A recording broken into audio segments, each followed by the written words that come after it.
very much.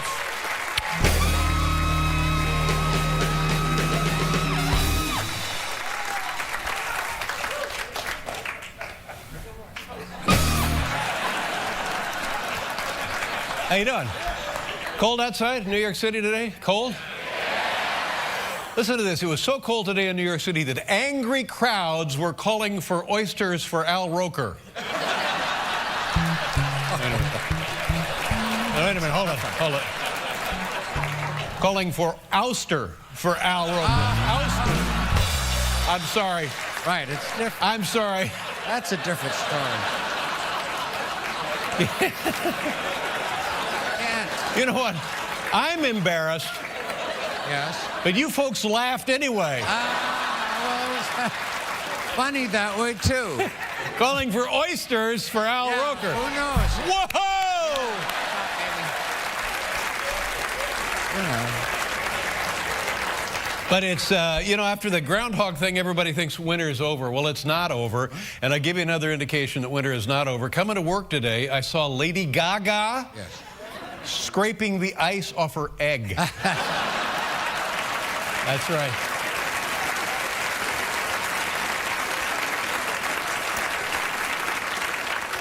I mean, I know I've been whining about this, but we've had quite a lot of snow here in the tri-state area.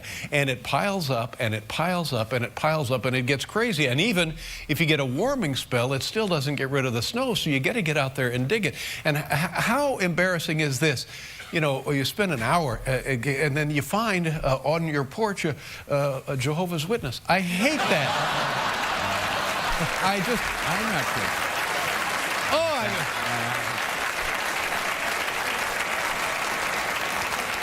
And I said, well, are you all right? And he said, yeah, give me some oysters.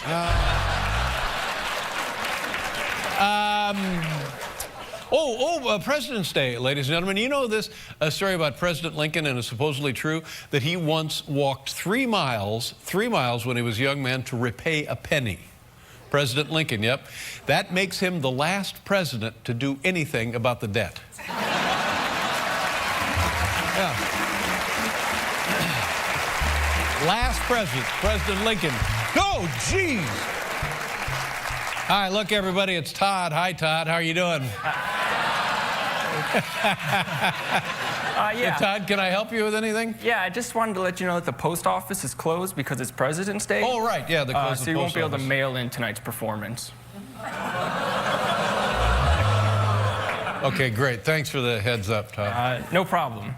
I mean, technically it is almost Tuesday, so this joke doesn't really apply, Right. but I killed in the morning meeting. Yeah, that's good. Well, that's fine. Thank you very much. Yeah. Thanks, Todd. I guess a more modern reference would have been phoning it in, right? But that doesn't really apply to President's Day. No, it doesn't either. Okay. Well, you're certainly a bright young man, but I know what you're saying, so thanks. Damn, do I have to do everything? Yeah, okay. Thanks, Todd. Todd, ladies and gentlemen.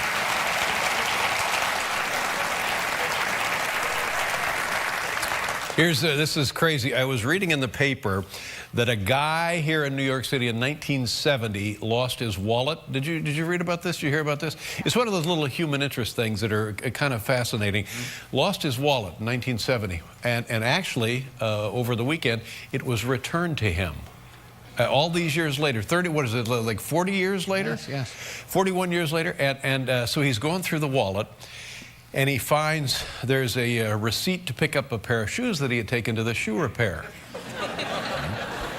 So he says, well, this is crazy. I don't know if the place is even still in business. So he goes over there, and he says, you know, you're not going to believe this, but in 1970, I brought a pair of shoes in here. I think I wanted them half sold or something. And I just found this ticket. I said, I know, I'm not trying, it's not a scam. I know it says right there, you're not responsible for goods left after, but just for the fun of it. And he gives the guy the ticket, and the guy says, okay, give me a minute. And he goes back to where they keep all the stuff. But 20 minutes later, he returns and he says, yeah, they'll be ready Thursday after 4. Thank you very much. Thank you. Thank you. Thank you so much. Thank you.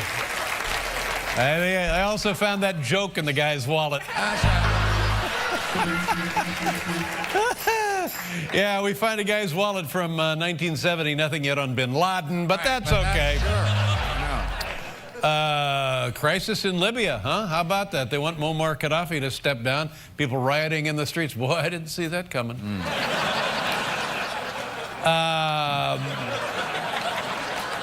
So they want Muammar Gaddafi to leave, but the problem is he's going to be replaced by his idiot son, Muammar W. Gaddafi. So, is that anything? That's nothing.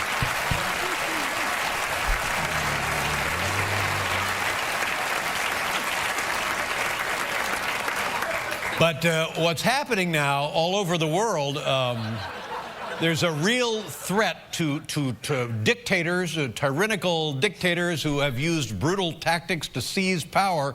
You know, who ought to be worried about this is Leno. Boy, I mean...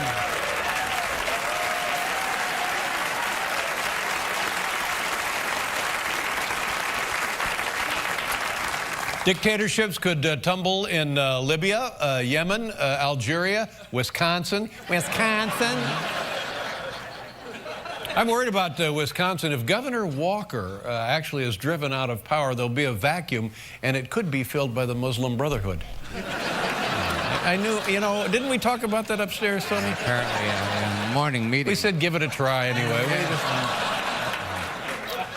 Oh, hear about this? A guy, and I think it's on the video, you can dial it up, and a guy crashes his car into a liquor store because he wants to get in and steal some liquor, booze. The guy in his car, bang, and then he's reaching around, and when I saw that, I said, Charlie, Charlie, Charlie, come on, please.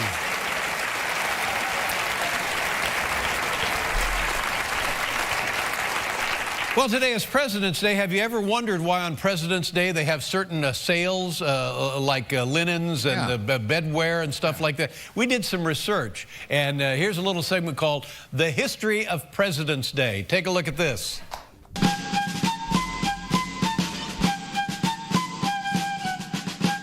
February 21st, 1778. General George Washington, though heavily outnumbered, attacked the British at Mattressburg, Pennsylvania. The fighting raged around the strategically important Bed, Bath & Beyond outpost. By day's end, Washington and his heroic band had taken Mattressburg, ensuring that the people could save up to 40% on top-quality linens and bedding. This has been the history of President's Day.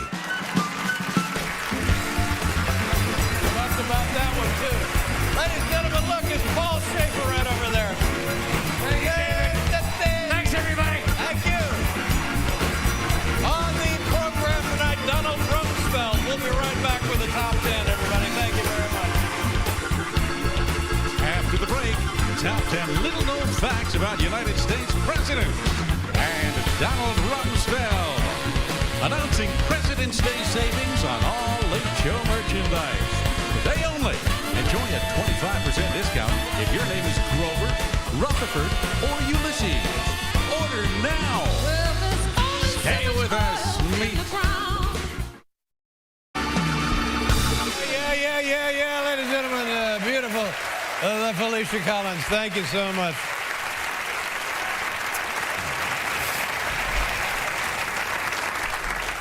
I've been thinking about something, and we have to do something about this. And I see all of these uprisings around the world, and I feel like I have a cause. Maybe I should just start my own uprising.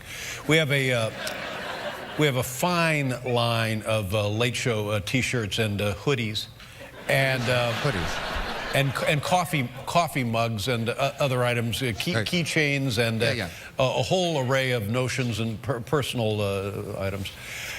And we used to sell them in a store right there in the corner, and the store, guess what, went out of business.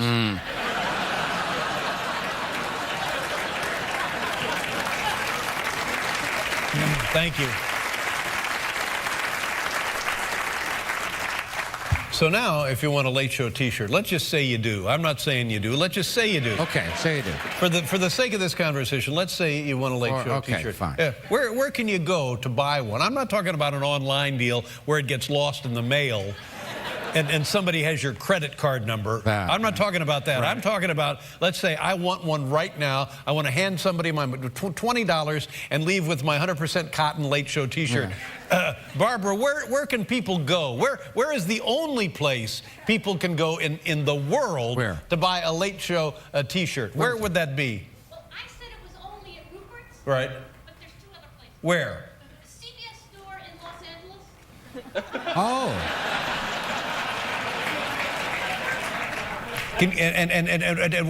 Where do we get our tickets to fly to L.A.? And the other place is Las Vegas. Las Vegas. We can get it in Las Vegas. Here in New York City, if you wanted a T-shirt from The Late Show, where do you go? Rupert's Deli. It's there.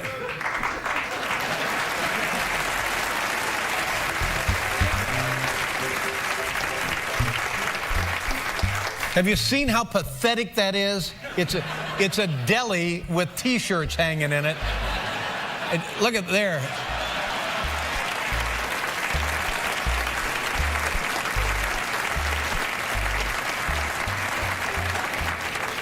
That's it right there. Yeah, why does my shirt smell like pastrami? You're lucky it smells like pastrami, lady. Where I didn't even see the shirts in there. Was that it? In the window. Let me see a shot of the window. It's so disheartening. No, if you go out on the outside, let me see what it looks like from the outside. Now we're talking. Well, look at the folks lined up to get those shirts.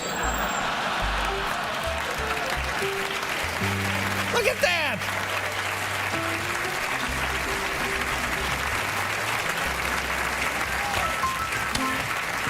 Ladies and gentlemen, here's tonight's top 10 list. Let's go.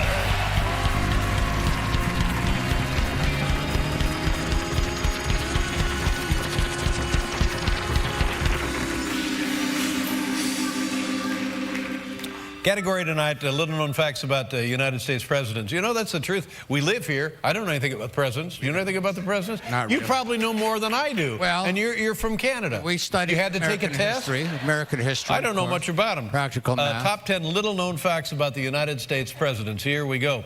Number 10. William Howard Taft was so fat he's considered our 27th and 28th president. Number 9. Teddy Roosevelt answered the phone. Hello-zavelt. Number 8. The K in James K. Polk stood for Kanye. Number 7.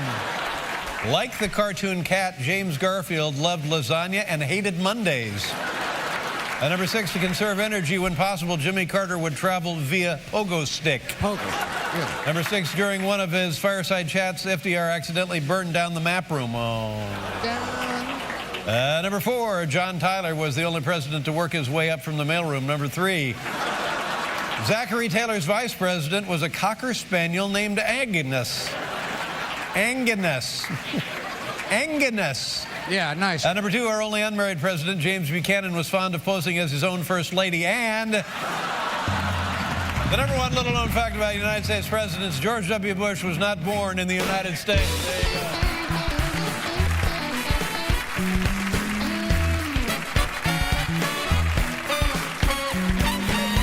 We'll be right back with Donald Rumsfeld, ladies and gentlemen.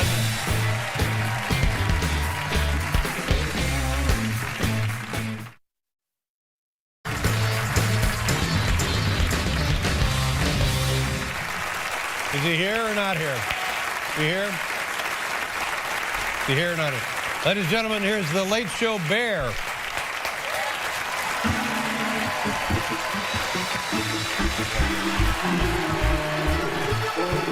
Thank you. Good to see you.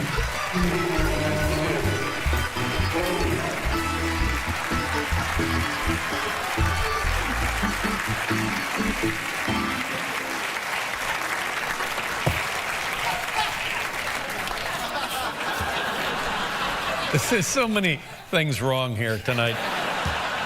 That we can do. You want a T-shirt, you got to go to a deli. Our first guest has the, the distinction of being both the youngest and the oldest man to ever serve as the United States Secretary of Defense. He's also the author of this best-selling book entitled Known and Unknown, a memoir. Please welcome Donald Rumsfeld, ladies and gentlemen.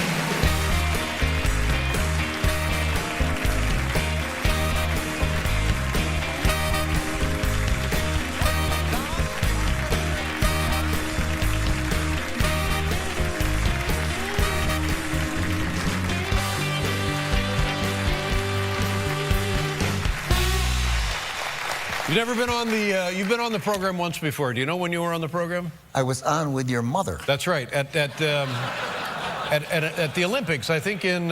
Utah. That's right, in Utah. Well, nice to see Tell you her again. hello for me. I will, I'll pass that along.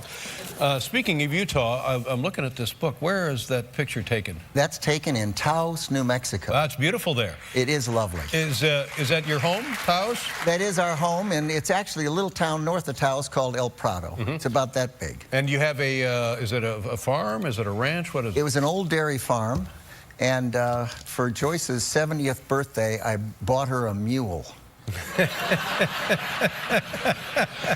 Wow.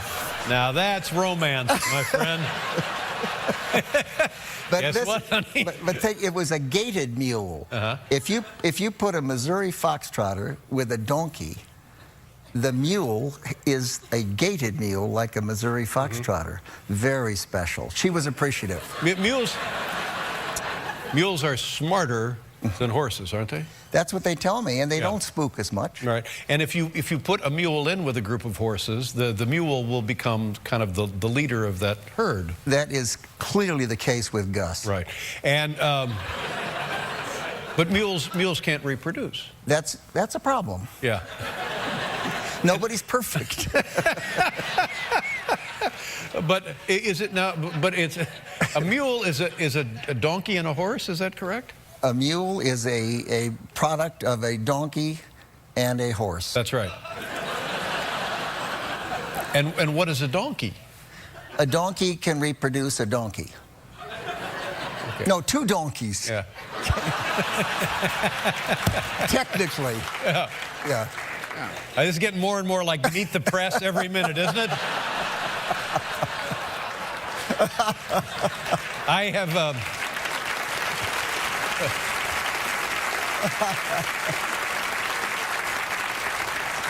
Here's what I know about mules. They are highly prized animals. You get a good mule, that's worth its weight in gold, for heaven's sakes. Kit Carson rode one from California to Santa Fe, and he was clearly a fine Western smart fellow. Now, did he ride it saddled or unsaddled? Saddled. Saddled, yeah. Because I've seen people get on them without the saddle, and that doesn't seem wise. But they're excellent for pack mules. Indeed. Yeah, yeah. Well, thanks for being here.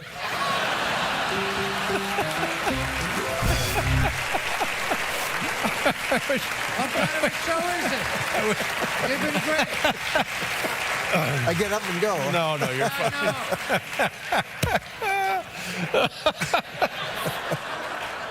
You know, help me out here. You're a smart guy, and we're seeing now, started in, I forget where it's, Tunisia, the unrising in Tunisia. Then it went from there to Egypt, and then most recently in Libya. We're seeing this now, and coincidentally, we're seeing this unrest in Wisconsin. Is it... Is it crazy to think that they're hoping for the same results in Wisconsin that they got in Egypt? No, I doubt it. I doubt it. No, the Wisconsin's about something, I guess, quite different. It's putting an end to collective bargaining for unions and such. Exactly, and trying to balance the budget. Right. And what do you see happening in Wisconsin? Well, apparently the governor, I don't know the governor, but from everything I can understand, he ran for public office on the platform that he was going to do exactly what he's doing. Unusual. Right. Yes. You're right.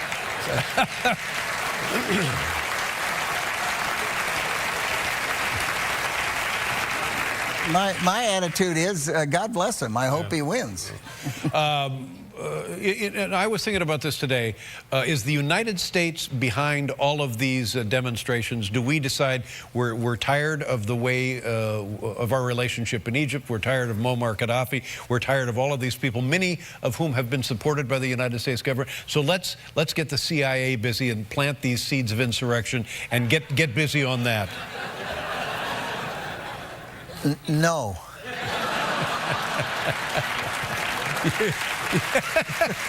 I see. Now, you looked at me like that was a dumb question. Was that a dumb question? I thought it was a leading question. Leading question. But is it also, or necessarily, if these dictatorships become democracies, in any form, they will require the support of the United States? Is that correct?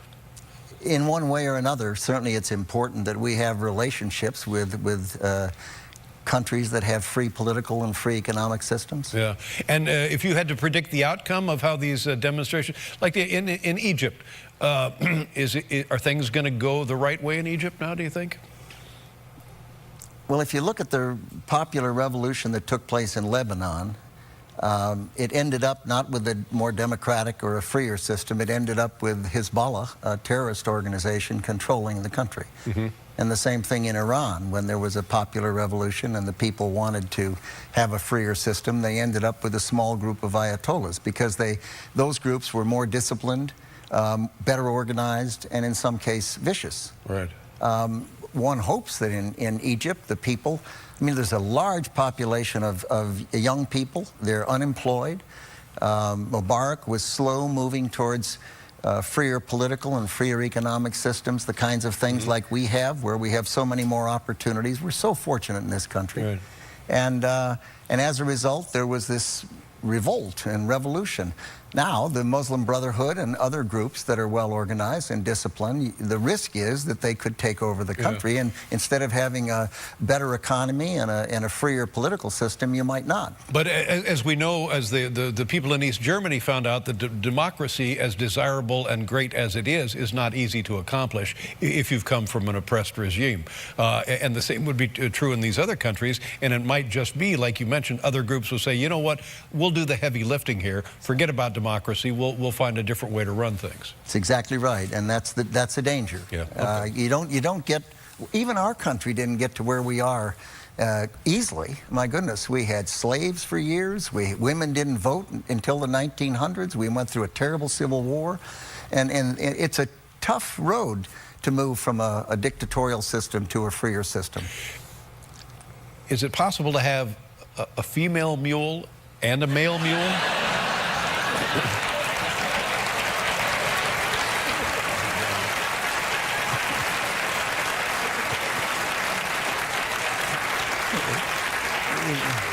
It is possible, isn't it? If you insist, I'm going to get my wife up here to answer your questions. She's the one that owns the mule. I understand that.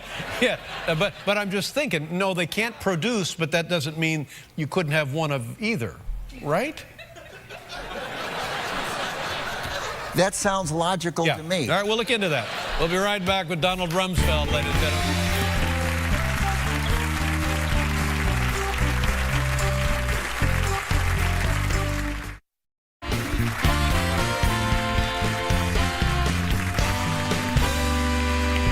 All right. Donald Rumsfeld. We have a list here.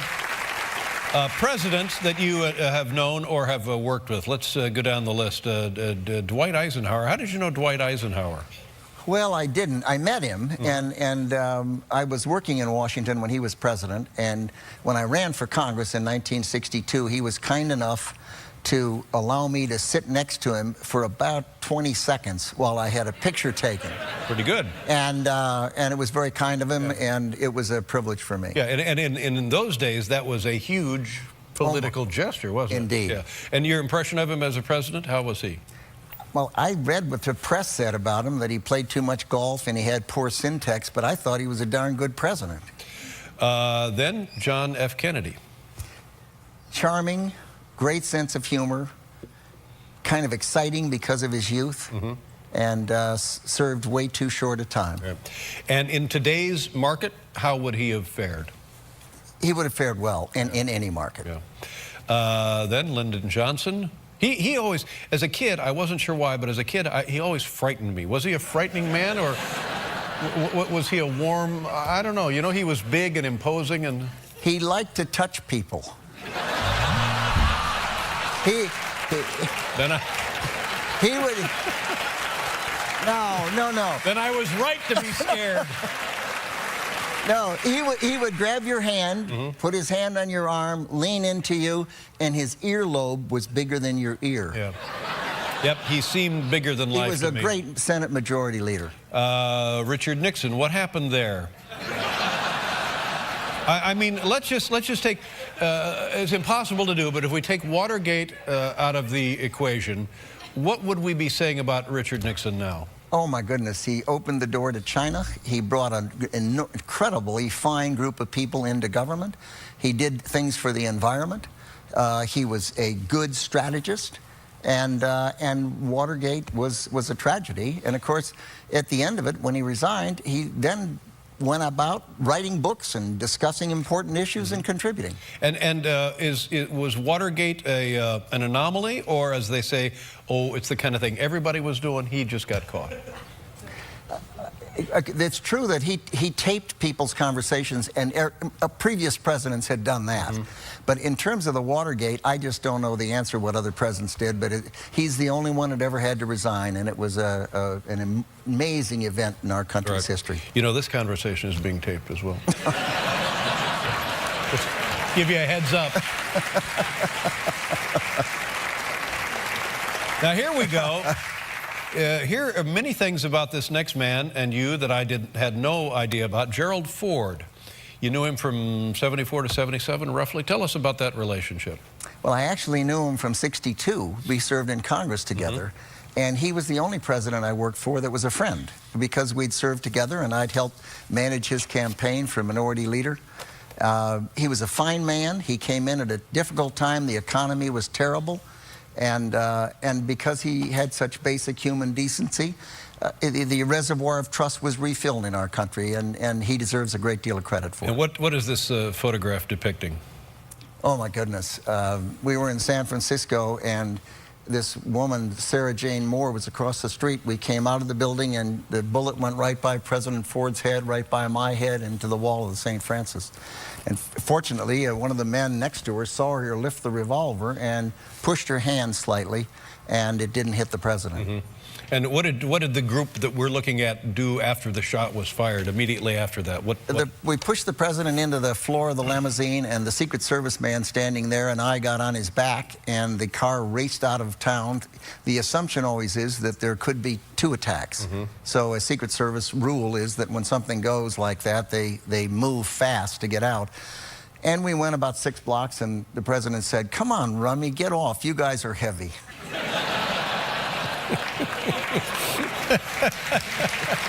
Get off. Let's, and then we go Reagan, Bush, Clinton, and then George W. Bush, and our president now, Barack Obama. You know him, you know a lot about him, and 2.5 years into his first term. What do you think of Barack Obama? I think he's finding that it's a lot easier to campaign for president than it is to be president. But that's universal. It is. Yeah. Is he... It seems to me, compared to the previous administration, that a lot of things are being done. A lot of things are being taken care of. And there's more activity. Well, is that a fair impression? I don't know what you mean by a lot of things are being done.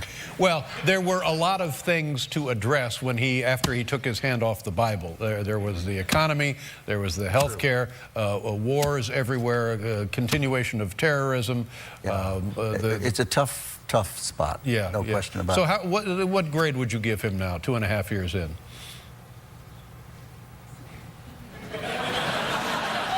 Mr. Secretary?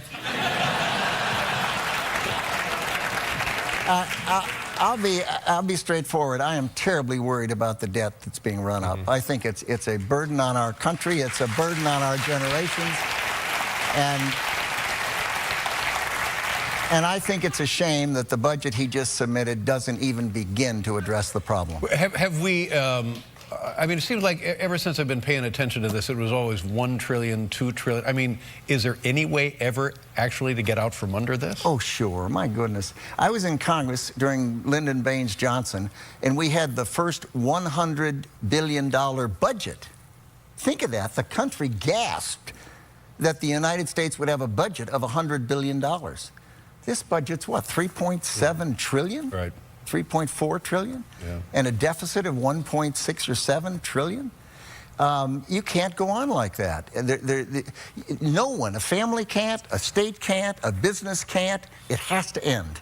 And someone has to have the courage to stand up and do something about it. And his budget, I think, didn't do it. It didn't even come close. I'm doing what I can. I'm selling T-shirts in a deli.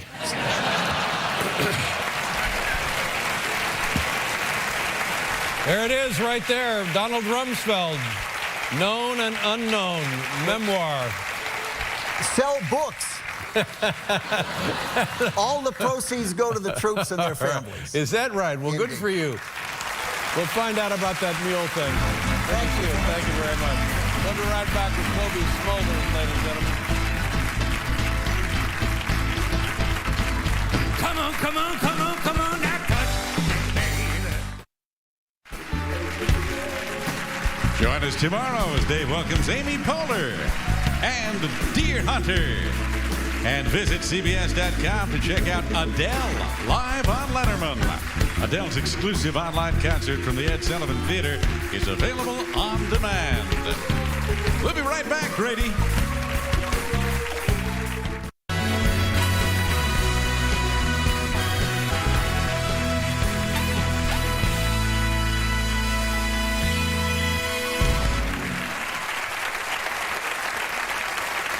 Our next guest star is on the popular television series How I Met Your Mother. How I Met Your Mother, which can be seen Monday nights right here on CBS. Please welcome the lovely Cobie Smulders, ladies and gentlemen.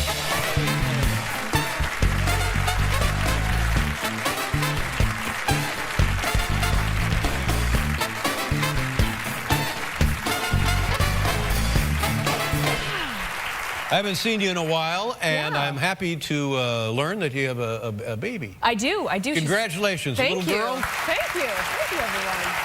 I do. A little girl. A little girl. She's almost 2 now, which is kind of insane. It's just flying. Yeah, it's fun, isn't it? It's a lot of fun. Yeah. The notion about the terrible twos, that doesn't apply necessarily, does it? I hope not. I'm almost there. So hopefully it's just going to be a breeze. And soon, and people are going to snicker at this, but soon you'll be getting married. Yes. We like to do things opposite That's in all right. our family. I've done a little of that myself. But who is the... Yes, applause. Who is the father, the groom, the soon-to-be husband? The man. His name is Taran Killam. He's a lovely gentleman. I think you'd really like him. Oh, good. Well, maybe I'll get a chance to meet him. Maybe. Yeah. Maybe. He actually just got on SNL this year, so we've been doing. Oh, he's like a comic actor, writer kind of guy? Yes. Yes. It's his first year, and so he's been living out here, and we've been living in California, so we've been doing a lot of traveling. And so there'll be a big wedding? I don't know. You sound like my mother. I have a thing there, but what will you do for the wedding? Well, we don't know yet. Now I'm feeling a lot of pressure. I think we're probably going to be planning it for like the next year or so. We're so busy. Having a kid sort of slows everything down. Right. Yeah. Slows everything down, but yet time really speeds up when you have a kid, too, doesn't it? It's true. It's very true. But hopefully within the next year, make an honest woman out of me.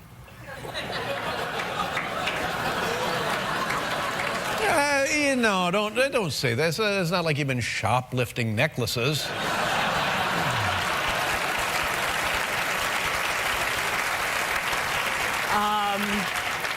Did you always want to be an actress? I actually was really into marine biology as a child. Where are you from? I'm from Canada, from Vancouver, so we're surrounded. Yeah. Hey. So we're surrounded by the ocean, so it's always interests me, and I'm really into scuba diving, so that's sort of how I live that dream right now. But hopefully one day I'll go back to school. You think so, really? I hope so, yeah. Do you know anything about this big pile of trash and garbage? Garbage Island. We actually did an episode of it on our show. We mentioned it on our show, but yeah, it's a terrible. It's literally I think they said the size of Texas. Twice the size of Texas. Twice the size of Texas in the middle of the ocean. So yeah, growing up just in Vancouver, we're very environmental, and we're really into preserving our ocean life. The interesting thing about the garbage floating there in the Pacific, I believe it's in the Pacific, somewhere near the equator, I don't know, is that it's all human waste, started in the 50s, it's plastic containers, decomposing by the chemicals in the water and the sun, and then now being eaten, these poisonous toxic things being eaten by fish, and then we harvest the fish and eat them ourselves. So ironically, we're poisoning ourselves when we throw a plastic water bottle away. Yes. I thought that was funny.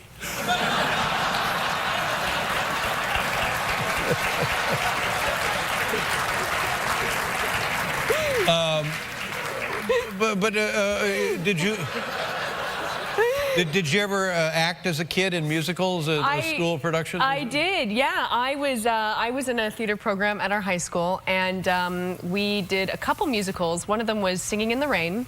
Wow, that's pretty ambitious for high school, isn't it? It was. And they put me, I didn't really have a speaking role, but they did give me the song Putting on the Ritz. How'd it go? It was terrible. Really? It was terrible. I couldn't sing, and they kept going, you know, you need to project, because we didn't have any microphones. This is a high school production, and I was like, I don't even know what that means. Sure. You know, and I remember my mother. She came up to me after my first performance and she said, "Oh, Cobie," she's a lovely British woman. "Oh, Cobie, oh, that was so lovely. You couldn't sing a note of it, but you just sang it anyway." And I was like, "Thanks, Mom." It's like, "Mom, that we have like 9 more performances to go." But look at you now, for gosh Look at sakes. me now, Mother. How I Met Your Mother, Mondays on CBS. Congratulations on the little girl. Nice to see you again. Nice to see Cobie you. Smulders. We'll be right back with Adele, everybody.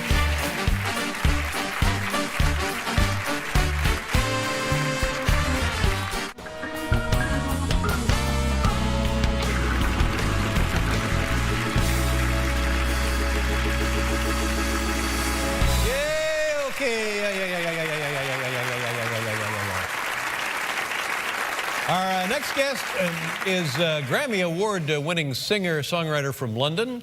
This is her sophomore album. It's entitled 21. You have a lovely shot of her here, and you're saying, "What? I'd like to see more of this woman." I would. Well, yeah. And hey. You just turn it around. And? There's more of her back there. There's more of her right there. Look at that.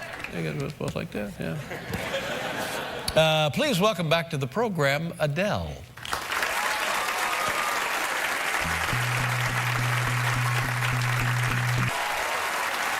Thank you, everybody. Thank you very much. Oh, that was great. Nice to see you again.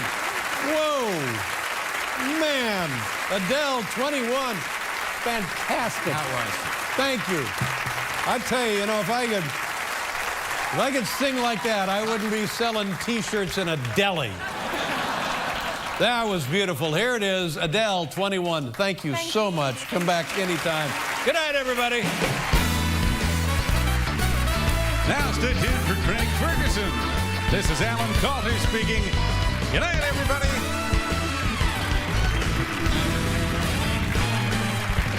Nice pants, Kenny. Paul, is it a problem? All right, I'm turning this man's welfare over to you, gentlemen, whenever you're ready, but my goodness, be very careful. Cut the rope. Good luck, ready. Paul. Are you ready, Paul? Peace. Next, it'll be balloon racing. Go for it. Yeah. Go. Good. 6,000 party balloons. 15,000 cubic feet of helium.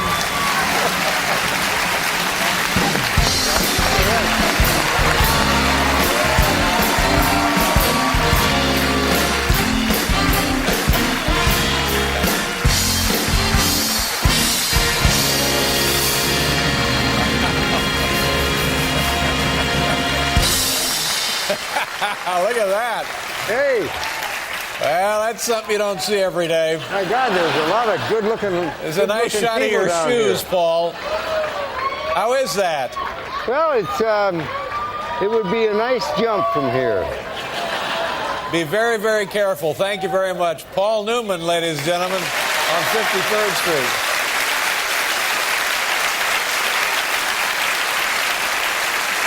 I like that. That looked great. Very nice.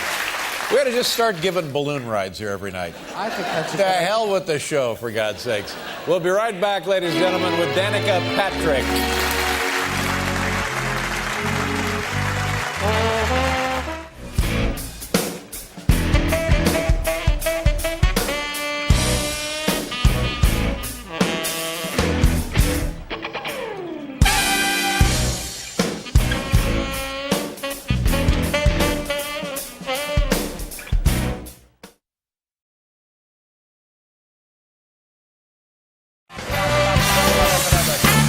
Thank you so much. Our first guests tonight are part of a team which last fall earned its third consecutive Champ Car World Series championship. Ladies and gentlemen, here are Newman Haas team owner Paul Newman and three-time champion driver Sébastien Bourdais. Boys, come on up.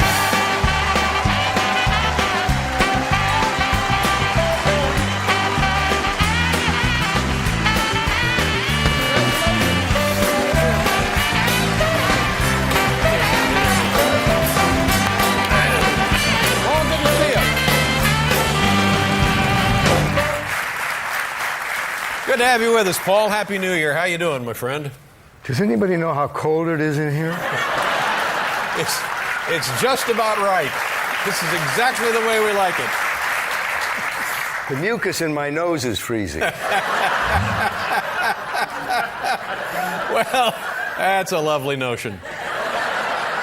Paul, tell myself and everybody how long it is you've been co-owner of Newman Haas Racing. 1983. 1983. And in that time, how many championships have you won? 5. 5. And Six. So that means that Sébastien has won half of the championships in the history of your team. That's a remarkable accomplishment, isn't it? Congratulations. And Paul, tell us, other than Sébastien, who has driven for you? Mansell. Nigel Mansell. D'Amata. Mario Andretti. Michael Andretti. Pretty good group, isn't it? And how is it that you came to be co-owner of a racing team? It's a good one. It's a really good one. I was running cars in the Can-Am series, and the Can-Am series went under, and a fellow by the name of Carl Haas, who had the Lola distributed for chassis, called me and asked if I would start a team with him. Right. And I said, Carl, I've had cars from you for 5 years. They've come late and overweight. Why would I want to start a team with you? And he said, what if Mario Andretti was driving? Well, there you go. That changes everything, I said, doesn't where it? would you like to meet? Yeah.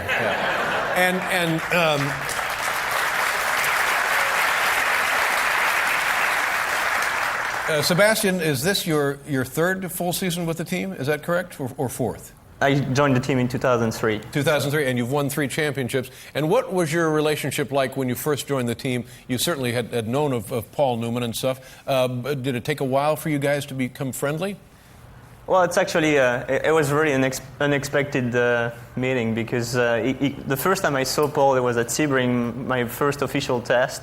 And then the second time, I had just done my first pole position in St. Petersburg at the first race in 2003. And yeah, I guess we had dinner and made a very good start right away. And then it's been a pretty awesome relationship so far. Right, but did he get friendlier as you started winning? Well, let's say that first weekend was pretty good because we got to lead the first race and for the most part, but didn't go to the conclusion. And yeah, I'd say it's been pretty good right off. Yeah. So you win 2 championships back to back, virtually unheard of anymore, and so that makes it, I think, in my mind, harder to win a third consecutive because who knows, the intensity may not be there, personnel changes, whatever, the equipment could be different, but yet you were able to prevail 3 years in a row. What was different about this campaign compared to the first 2? Well, I think the seasons themselves have been pretty similar. Between 04, 05, 06, we won just about the same number of races, 7, 6, 7. We've been very consistent with the McDonald's car, and I think the whole program was really working well together. So it's been very different only on the fact that the first one was my first professional achievement, and then last year we made history in the championship, being 3 in a row. Right. Haven't been done before, so it was very special and very similar in the meantime. Now, we have some videotape here. I'm not entirely sure what it is. It Yeah, has I know something what to it do. is. It has. It's gonna kind of remind me what it was last year. It I has think. something to do with you and a fellow competitor, Paul Tracy, who's been in the series for a long time, a seasoned veteran, as they say. Talking about a wrestler? A fiery competitor. And we'll look at the videotape, and then you tell us what we've just seen. All right, go ahead and roll this. You missed the beginning, because this is like, you really think he's actually close, but it's just that he kind of really lost the car. That's a long Paul time ago. in the blue car. That's me a little ticked up. Yeah, there you're just out of the car. You've just been pushed just a around. touch. Oh, here we go. This is what racing's you all haven't about. seen the best, huh? You missed it. And right now he's actually asking me to get in the fight because he had some practice from the race before. So. Wow. Now, how much of that is that unusual, or is that kind of happen every race, or with Paul? Just this guy, or with just anybody in the series? No, Paul and I have a long time story. It started actually in the middle of 2003, and every year we have our little bump. So it's. It can be a little frustrating. This time went a little bit over the top. It was last corner, last lap. Yeah. We were second. So. And when the season starts pretty quickly now in the spring, as the spring comes around, doesn't it? What do you do in the off season? You have a new baby girl. Congratulations there. That's a nice thing. How old is your daughter? Yeah, 2006 was really special. We got married with Claire, my wife, won the third straight championship. Got Emma and tested the Formula 1 car, so yeah, it's been... You missed the one big one, that's when Tracy's car landed right on top of Sebastian. Landed right on top? In Cleveland, yeah. Oh. He tried to chop my head off. Yeah. Ooh. That'll cost you points, won't it? Yeah, I didn't make it after that. No, I had to stop in the grass. I was kind of knocked out. And so you'll be competing in North America, and I guess the Champ Car Series goes foreign countries as well, Mexico and Australia, Japan. China. China, new race in China. The Netherlands this year again. Belgium. Australia. Yeah, and then after 2007, do you have plans for that? Well, right now we're just taking the challenges one at a time. An awesome program again with Newman Haas, McDonald's, and hopefully we can make it real history, because Ted Owen had done it in 46, 47, 48, the 3P. So we'll try and make it 4, which obviously, like you said, it's getting less and less likely. I would think it would be harder and harder. We're working harder and harder. So everybody's starting with a new chassis this year. So the Panos, is that what it is? Yeah, it's going to be. Now, Paul, you're still driving. You just drove about a month ago or so, didn't you, up at Lime Rock? What was the event? It was an SCCA final race of the year. Mm-hmm. And now when you go to these races, is your wife, hot diggity, let's go? Or is she... What kind of support do you get at home there? Well, Joy and I have been together for 50 years. 50 years, that's remarkable.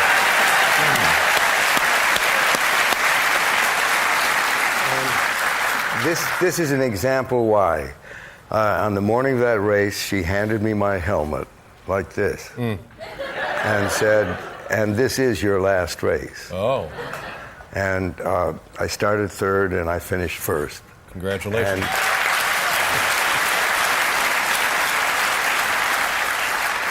And she came back to the trailer when I was getting out of my suit, and she said, "You must never give up racing."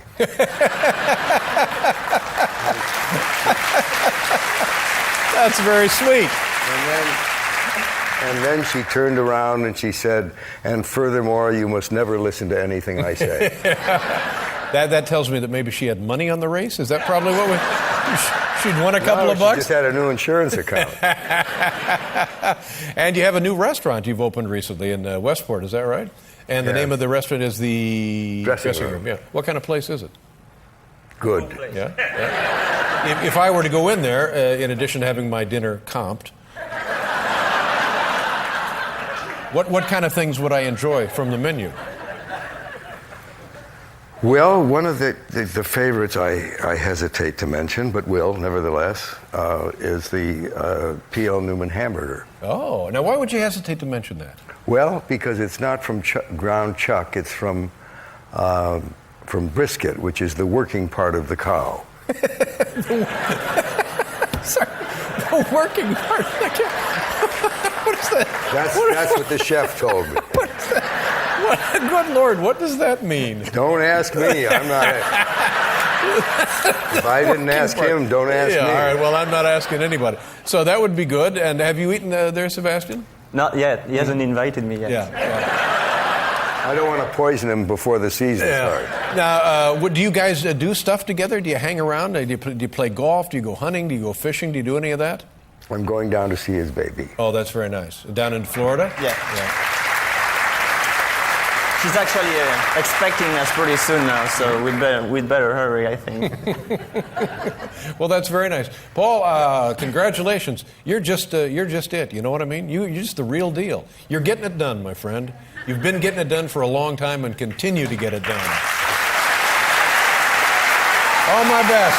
Have a great season, Sebastian. Congratulations to you.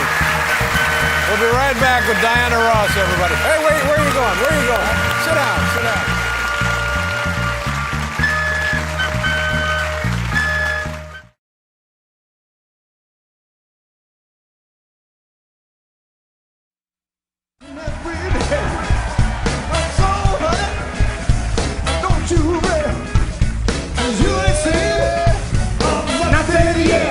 Yes, sir, ladies and gentlemen, look who's over there. It's Paul Schaefer. And the Paul Schaefer Symphony Orchestra. Let me tell you about the program tonight. Oh, the lovely, the talented, you know her, you love her, you can't live without her, Julia Louis-Dreyfus. I love her. I know her, I love her. There's a very entertaining new film entitled Nick and Nora's Infinite Playlist. It opens on Friday, October the 3rd. One of the stars of that offering is with us tonight. The likable young newcomer, Michael Cera, is here tonight, ladies and gentlemen. Now for you talented young newcomer. And how about this, ladies and gentlemen? Take a look. Pete Seeger. Legend, a legend. Musical legend, Pete Seeger at 89. At 89. What a thrill. So that'll be quite a show. When I was a kid, and when I mean kid, I mean high school and college, early on, what I really enjoyed doing, and it was kind of my hobby, I liked drinking beer. And there was a time when all of my friends stopped drinking beer, and I didn't. And I kind of I would look around and say, well, why did everybody get off the old beer bus? Because I was still enjoying it. And one of the things that gave me the courage to continue drinking beer, I can remember seeing an interview with Paul Newman one day on a television show, and Paul Newman said that, in fact, he drank a case of beer a day. And I said, there you go. Paul Newman's drinking a case of beer a day. Count me in. That's all right. And then many years later, I was lucky enough to meet Paul Newman at a race. It was at a track in Phoenix, Arizona. And as you know, Paul Newman owned a racing team and was quite a good race driver himself. Won, I think, 2 or 3 SCCA national championships. And really, this was something he could do. Tremendous actor, Academy Award-winning actor, and a great race car driver. And but the thing that, for me, as I spent more time with him, and he was on the show many times, what I realized about this guy, yeah, he's a great actor, and yes, he could drive race cars really fast, but if you could kind of watch what he was doing, you realized here is a guy who knew how to live his life because he took care of other people. And it wasn't just here and there. It was a full-time commitment. And in his lifetime, raised $250 million and donated that, gave that to charity. So,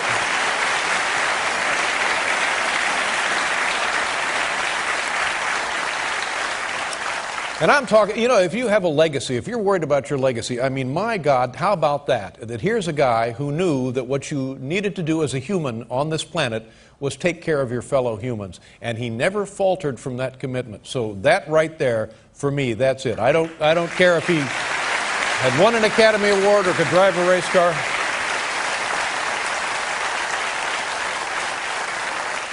And if you ever go to one of these hole-in-the-wall gang places, you realize that this guy, and I don't know how it works exactly, this guy ought to be a saint.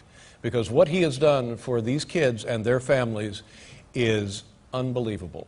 And it takes a humanitarian genius not only to think about it, but to actually execute it and get it done around the world. And that's what he did. And by God, you know, go up there and then give me a call and we'll talk about this man's contribution to the world.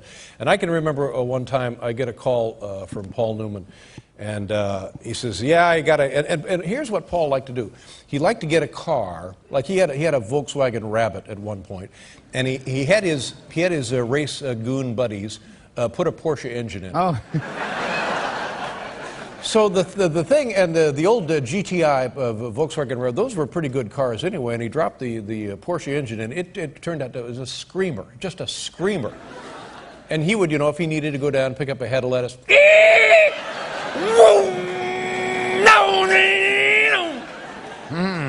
so he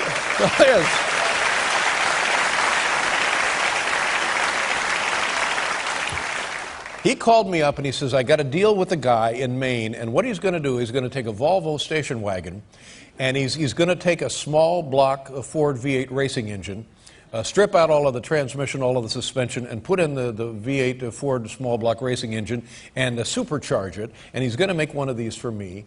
Would you like one? Well, yeah, I mean, wouldn't we all like one? You get the call from Paul Newman. So I said yes, and he said, now you want a puffer on that?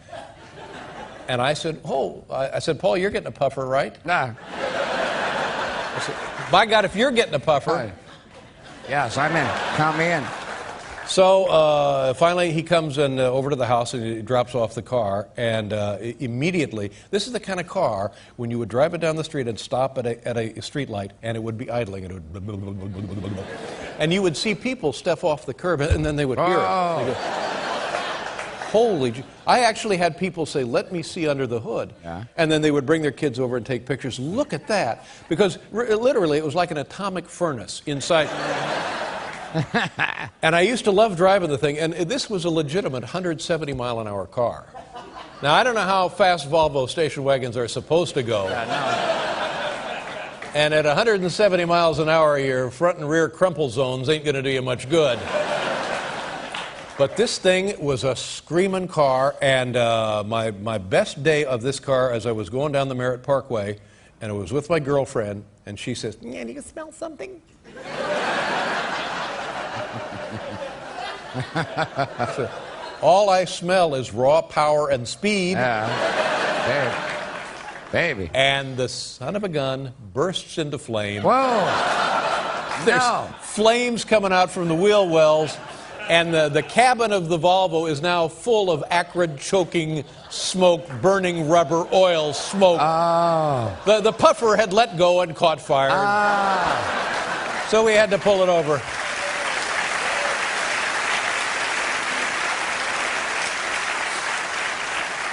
And finally, I would have it repaired and have it repaired and have it repaired because I just loved it. That it was like Paul Newman and I are the only two with this car. Yeah. And you could, after you had driven it, you just drive it up and down the driveway and park it. If you looked underneath, the exhaust system would always be bright orange. Whoa. Wow, I wonder if that's supposed to be like that. So that was a great thing for me to have that connection to Paul. And he was so generous with his time to us, like he wasn't very busy anyway, but he spent a lot of time on this program. And we put together a little videotape remembrance of our good friend Paul Newman, who passed away on Friday.